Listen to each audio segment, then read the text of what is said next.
Vamos lá? Evangelho de João, capítulo 13, versículo 1 em diante. Tem alguns irmãos do Rio de Janeiro aqui.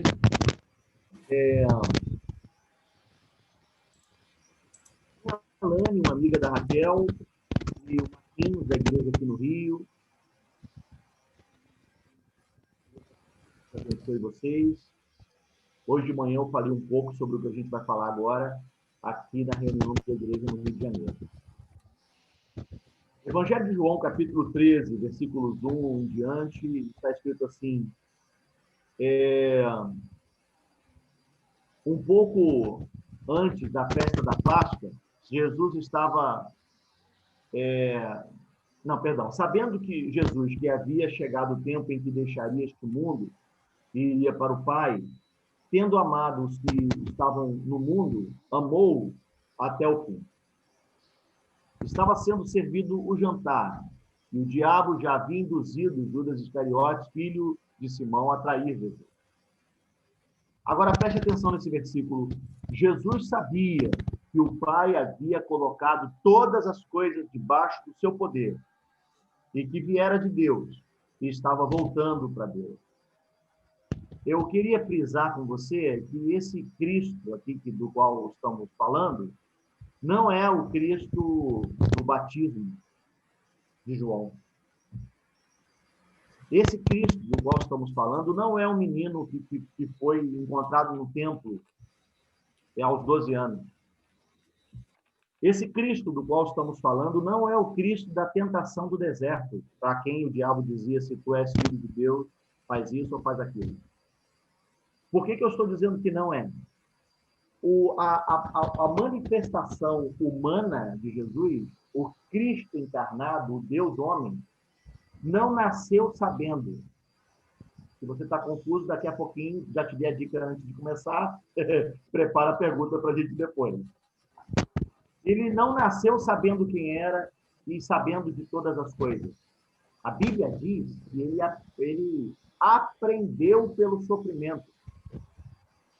Jesus aprendeu, sim, na manifestação, não do ponto de vista da sua formação divina, mas o Jesus homem aprendeu.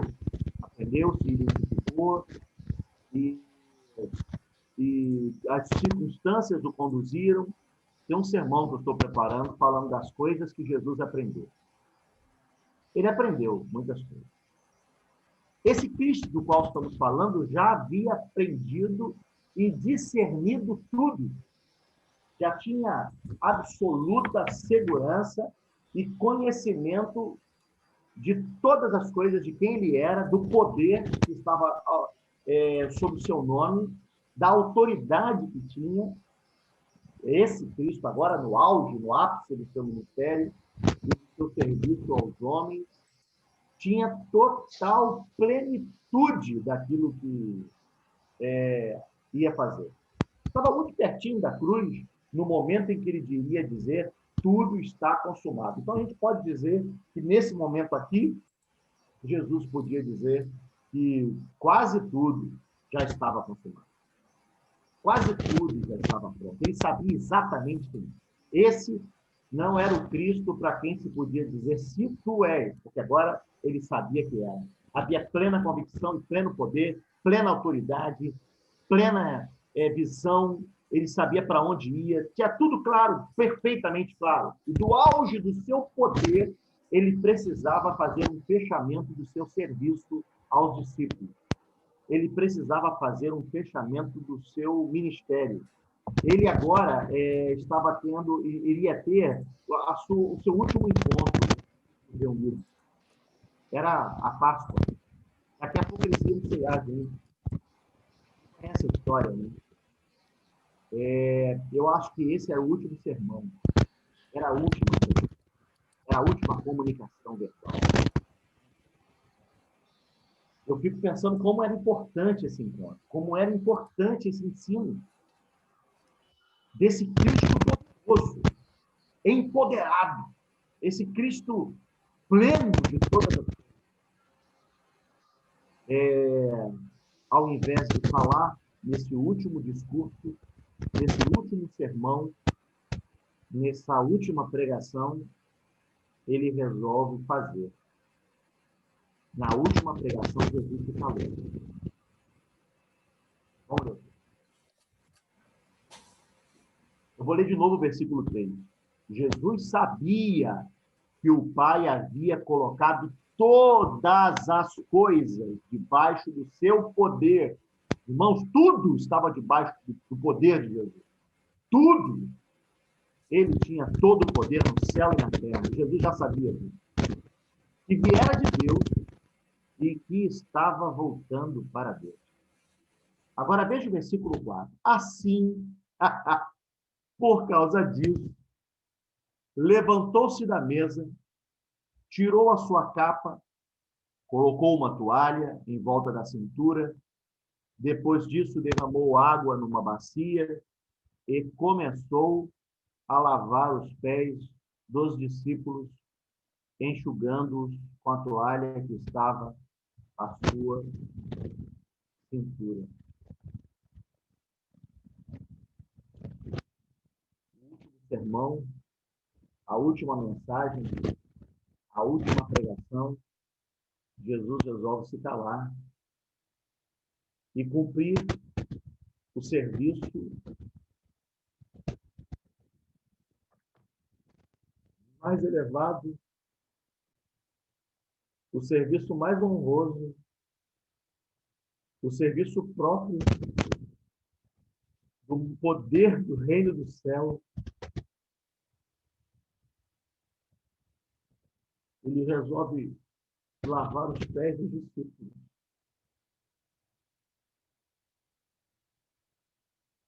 A turma pirou o cabeção. Ninguém entendeu nada por um motivo simples. Aquele tempo não era como os dias de hoje. As pessoas andavam distâncias longas para irem de uma casa a outra. Em terra batida, e as sandálias eram abertas. Ainda que alguém estivesse bem arrumado, perfumado, bem vestido, com banho tomado, quando chegava no destino, os pés estavam naturalmente sujos pela estrada, pela caminhada. Era de bom tom, de educação, de gentileza, que o dono da casa oferecesse um escravo para lavar os pés dos seus convidados.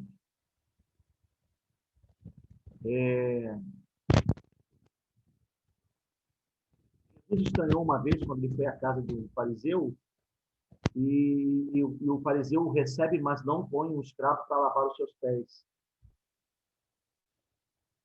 Maria Madalena entra, percebendo que a falta de gentileza que fizeram com Jesus, a falta de honra e de carinho que deram a Jesus, e ela ficou pensando, o que levou essa mulher a se quebrantar é que ela ficou pensando assim, eu sei o valor do meu Cristo, e eles o recebem como se fosse qualquer um. Eles o recebem como se fosse alguém que não merece honra, que não merece carinho, que não merece respeito. E ela se curva diante de Jesus chorando e lava os pés de Jesus com suas lágrimas. Lembra disso? Eu acho que o que emocionou essa mulher, além dos seus pecados e do que havia acontecido com ela, foi um Cristo que não reclamava para si o respeito dos outros, a honra dos outros, a consideração dos outros. Jesus lembrou isso. Quando alguém reclama do ato dela, e ele fala assim, você não me deu um escravo para lavar os meus pés. Lembra disso? Era um ato comum de carinho fazer isso. Nesse jantar, eles não tinham um escravo. Muito, e assim, deixa eu falar, esse escravo que lavava os pés não era um escravo inteligente, porque esse serviço não era dado a um escravo que tivesse alguma capacidade intelectual. Os escravos possuíam uma hierarquia de serviço também. Quem possuía alguns escravos destinava os escravos de acordo com as suas habilidades. Lembra de José na casa de Potifar? A Bíblia diz que ele vai subindo de hierarquia por causa do serviço dele. a ponto de chegar a um momento em que José, como escravo, governava a casa, mandava em tudo, ele era um mordomo. Então, os escravos também evoluem de acordo com a sua capacidade física ou intelectual. O escravo que lavava os pés, que fazia esse serviço, era o escravo menos dotado de força, menos dotado de inteligência, menos dotado de bom senso para, por exemplo, servir uma mesa, menos dotado de uma educação para falar com o convidado. Então, eles iam separando os escravos de acordo com as suas habilidades, e talvez aquele escravo mais novinho, mais ainda sem capacidade nenhuma, sem nenhuma outra condição de desempenhar um outro serviço, colocavam a porta para lavar os pés dos convidados. Era o menor dos escravos. Era o mais simples dos escravos. No último sermão de Jesus, ele diz: esse sou eu.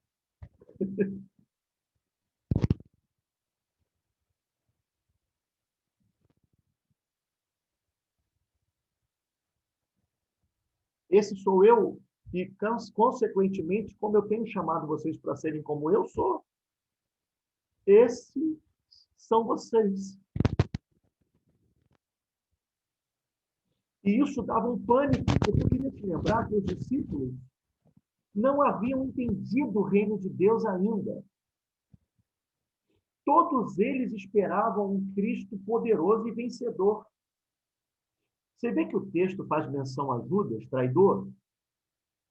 Eu acho que porque Judas, quando trai, eu já falei isso pregando entre os irmãos, Judas não traz Jesus para que ele fosse preso, na minha opinião, tá? Eu acho que Judas traiu e entregou Jesus na expectativa de forçá-lo a tomar uma posição de poder diante de Roma e assumir o reino. Porque quando se falava em reino de Deus, Jesus falava em reino de Deus, na cabeça dos discípulos, esse reino era naquele tempo.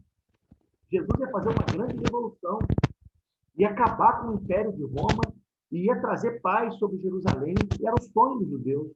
E Judas era iscariote porque ele era parte de um movimento político que trabalhava por isso. Na minha opinião, foi isso que levou Judas a aceitar as moedas e entregar Jesus para, na verdade, se apresentar como uma opção de governo. Aí Jesus não vai ter para onde correr, vai ter que dizer quem ele é, e vai assumir o poder, e vai tomar o reino, e vai acabar com Roma. Era a expectativa deles. Não era de um escravo. Não era do mais débil escravo. Não era do mais simples dos escravos. Eles não entendem nada.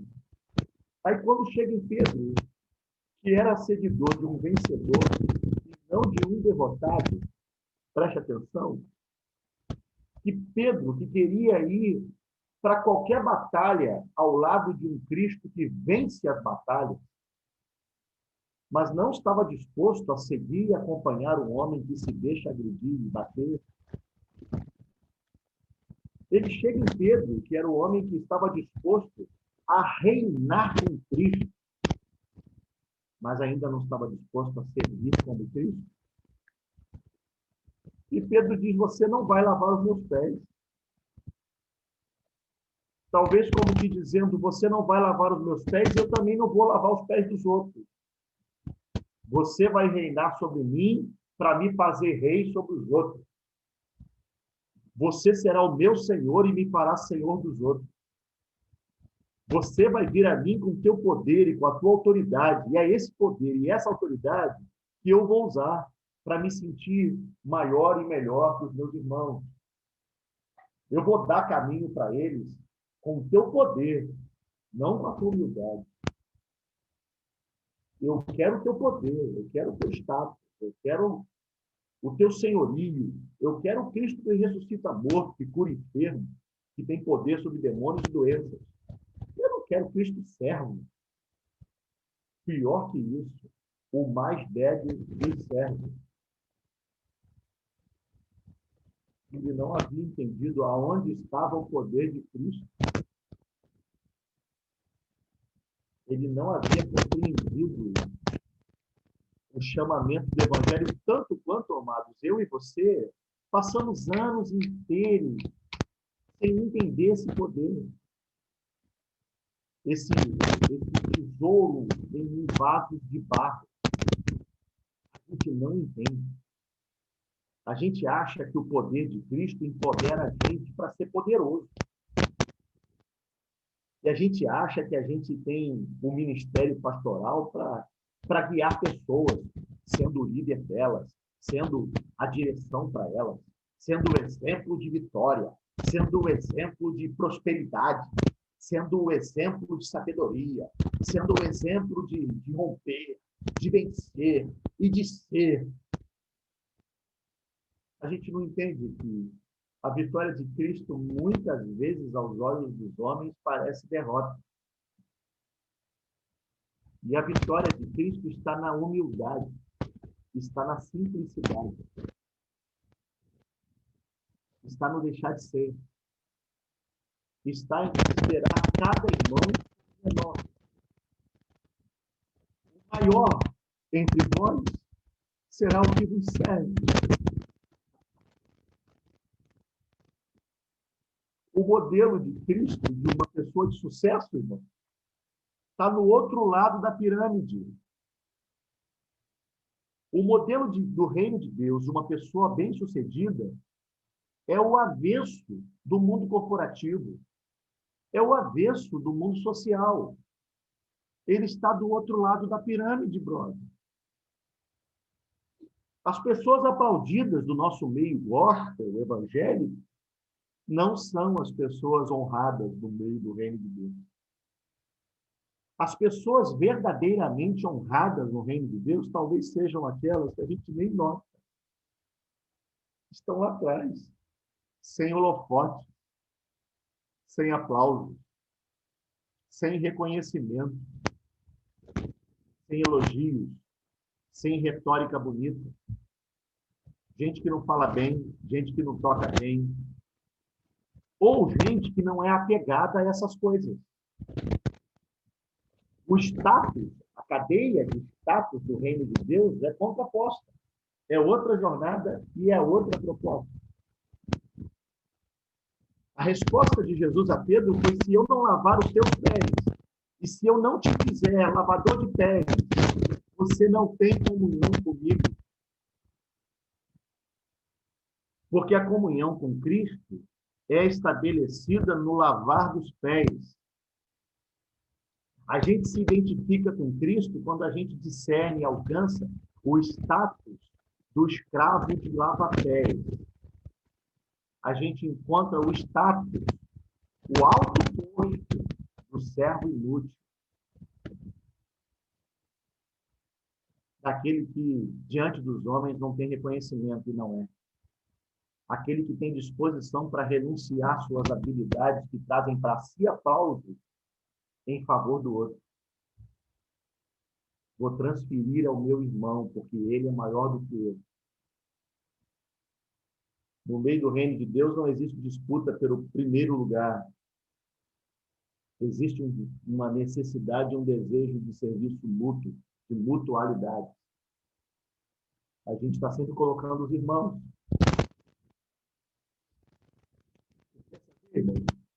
A gente está no meio de uma igreja, por exemplo, aqui começando uma caminhada, onde a gente tem pastores.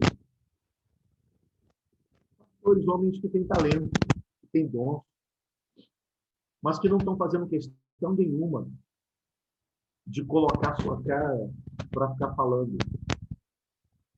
Tem aí o Toninho de lá, tem o Sérgio de outro, que em nenhum momento me pediram para ficar falando na reunião, que não estão brigando com o outro, tá? Que não querem aparecer, que não estão procurando status, mas querem servir Jesus. E se o dom, e se o servo que agora fala é o Alexandre, não muda nada, porque todo mundo é servo. E não é isso que nomeia, que motiva a gente. Qual é a tua disposição para ser um lavador de pés? Quem é a pessoa que nós vamos tratar com honra no meio de nós? Como é que a gente discerne, irmãos, alguém próximo de Jesus? Eu falei isso quando estava aí muitas vezes conversando. Pensa numa linha onde tem os dois extremos, nas duas pontas. Em uma ponta, você tem Jesus. Na outra ponta, você tem Satanás. De um lado, você tem um modelo e uma proposta de vida para você, o caráter de Cristo. Do outro lado, você tem um outro modelo e uma outra proposta de vida para você, que é o modelo da endemonização, de tornar-se como o maligno. Você sabe, se eu tiver que resumir em poucas palavras, o que mais te identifica a Cristo, o que mais te deixa parecido com Ele, é humildade. Se você, o que mais te leva para o outro lado da balança e endemoniza a sociedade é soberba, arrogância, vaidade. Quando Pedro disse, não vai me lavar os pés, ele estava dizendo em outras palavras, não vai me fazer um lavador de pés. O chamamento do reino de Deus é esse, a de nos tornar servos inúteis. Gente que tem como se não tivesse, como diz a Bíblia. Gente que tem dinheiro como se não tivesse. Coloca isso aos pés de Cristo, com discernimento e com sabedoria. Mas coloca. Gente que tem talentos como se não tivesse. Não é pecado ter o talento de tocar bem. Não estou dizendo isso. Eu não estou dizendo que é pecado ter dom. Eu tenho dom. Estou servindo os irmãos com um dos dons que eu tenho, que é a palavra. E eu amo fazer isso. Mas é gente que não se apega a isso como se fosse isso seu valor. Seu status, o que o coloca melhor. Muito pelo contrário, se apega ao talento que Deus deu como um instrumento para servir, para empoderar o outro, para fazer o outro crescer, para tornar o outro superior a si mesmo. A água e a toalha é o melhor status da igreja, aquilo que nos leva a ser aquilo que somos feitos para ser, servos uns dos outros. Aí Pedro responde a Jesus que não poderia. Jesus diz a ele que se não lavasse não teria comunhão, eles não teriam comunhão. Pedro responde assim, então me lava todo. Pedro continua respondendo como cego que não entendia o reino de Deus. Ele me diz, me lava todo porque eu quero ter comunhão contigo. E aí Jesus diz a Pedro, Pedro, lavado você já está. Pedro, eu não estou resolvendo o problema original. O problema original está resolvido na cruz. Ele ia morrer fisicamente daqui a pouco, mas quem habita na eternidade, você entende, a Bíblia diz que Jesus foi imolado antes da fundação do mundo, por causa da sua onisciência, onipresença, onipotência, ele habita no eterno. Aí Jesus responde a Pedro, isso já está resolvido, Pedro, você já tem sido lavado. Eu quero lavar teus pés. Eu quero eu quero limpar as tuas ações, o teu pé sujo, hoje. O que eu estou querendo dizer com você é que existe um processo diferente da salvação, para o qual nós precisamos de cada irmão. A salvação já foi resolvida na cruz, nós fomos todos lavados e salvos. Ponto. Nossos pés precisam ser lavados diariamente. A nossa vereda, nossa caminhada precisa ser arrumada diariamente. E como é que a gente arruma diariamente a caminhada? Não é orando, não é de olhinho fechado, de joelho dobrado, não é no monte, não é lendo a Bíblia. E eu não estou dizendo que nada disso esteja errado também. Mas os nossos pés são lavados pelo irmão, na comunhão, na caminhada, na liberdade que temos que tocar um dia. Meu irmão, deixa eu abraçar. Deixa eu tornar essa caminhada um pouco mais segura. Irmão. Não está fazendo essa coisa com precisa. Me deixa dizer, irmão, que eu estou vendo você cuidar com dinheiro de maneira errada, sem discernimento. Vem cá, meu irmão, me deixa te ajudar. Isso é função de pastor, irmão. Amado, você acha que isso é função de alguém que tem uma escola sacerdotal, usa gola clerical, prega domingo à noite? Não é, não. Nós devemos cuidar uns dos outros. Quando Pedro disse, me lava todo, Jesus disse, todo você já está. O que eu estou ensinando vocês é lavar a caminhada uns dos outros. E, ó, você sabe como é que se faz isso? É se colocando como servo do irmão e não maior. Olha como a gente aprendeu tudo errado. A gente aprendeu que quem tem que chegar no irmão é o pastor presidente, é o cara que tem um título, tem um cargo, e que tem autoridade, e que é maior, e tem que ser respeitado, porque ele vai chegar no irmão, vai falar e está acabado. Perdoe, irmãos, com todo respeito aos irmãos que vivem assim, até porque vivi assim durante muito tempo, a gente aprendeu tudo errado. A gente aprendeu, por exemplo, que a parábola da ovelha perdida falava de um pastor, igual que a gente acha que é pastor hoje. Que é o presidente da igreja que vai largar a igreja inteira e que vai atrás de um que está perdido. Não é verdade. Vai ver a parábola da ovelha perdida. Jesus está falando uma série de parábolas de relacionamento entre os irmãos. O pastor da ovelha perdida não é um pastor no modelo eclesiástico, como a gente está acostumado a ver hoje. O pastor da ovelha perdida é cada filho de Deus, que alarga o que para si é valioso e vai em busca do perdido, do seu irmão perdido. Logo depois da parábola da ovelha perdida, Jesus fala: se teu irmão pecar contra ti, vai até ele. É o mesmo contexto. É o mesmo contexto. A igreja que entende o evangelho é a igreja de toalha e de bacia de água, que lava os pés uns dos outros. Igreja que joga boliche, como a gente fez quando eu estive aí, e que brinca junto, mas tem o reino de Deus envolvido em tudo. Que a gente ri, encarna, fala um do outro, mas ao mesmo tempo está motivando um Felipe a estar no meio da igreja, a estar entre nós. Tem interesse. Desculpa, irmão, mas existe uma segunda intenção nas coisas que a gente faz o tempo todo. Tu acha que a gente está ali só brincando, tomando um vinho, curtindo um momento? Mas nada. Tem um interesse por trás. E o interesse é o de Cristo. É o de lavar os pés uns dos outros. Porque a gente não vive essa vida por causa dela, mas a gente vive essa vida por causa da eternidade. A gente vive essa vida por causa de uma vida eterna. A gente passa o dia junto, a gente comunga, come carne, conta piada e ri, mas a gente está sempre olhando para o pé um do outro.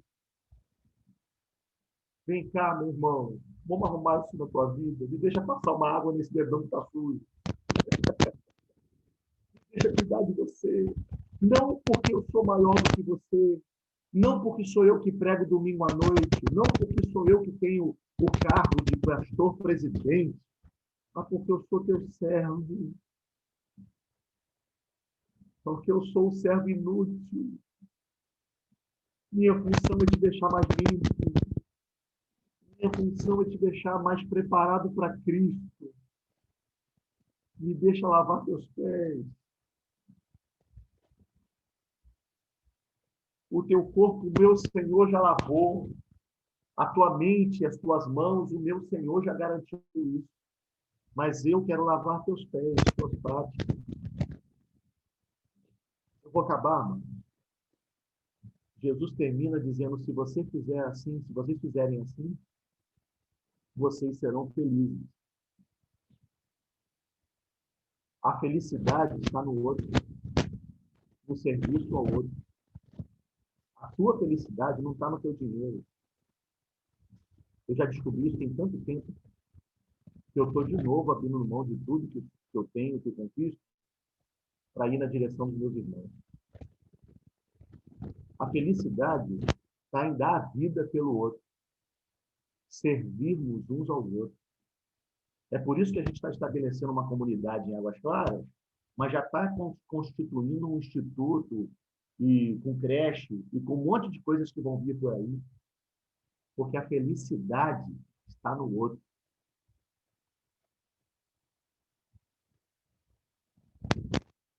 A proposta de uma vida em Cristo é a proposta de encontrar plenitude de vida. Lembra da mulher de Samaria? Jesus fala para ela, eu vou fazer de você uma ponte. Tem coisa melhor, gente. E lembra do que ela fez? Logo depois, ela entra na cidade e vai dizer aos homens, vem, vede o homem com quem eu tenho falado. A felicidade está no outro. Vocês são pessoas preciosas. Vocês são pessoas queridas. Mas tudo que Deus quer é transformar vocês em servos uns dos outros. Prontos a lavar os pés uns dos outros. A ter os pés lavados quando necessário. Humildade para ter os pés lavados. E para lavar o pé de quem precisar também. Vamos ver.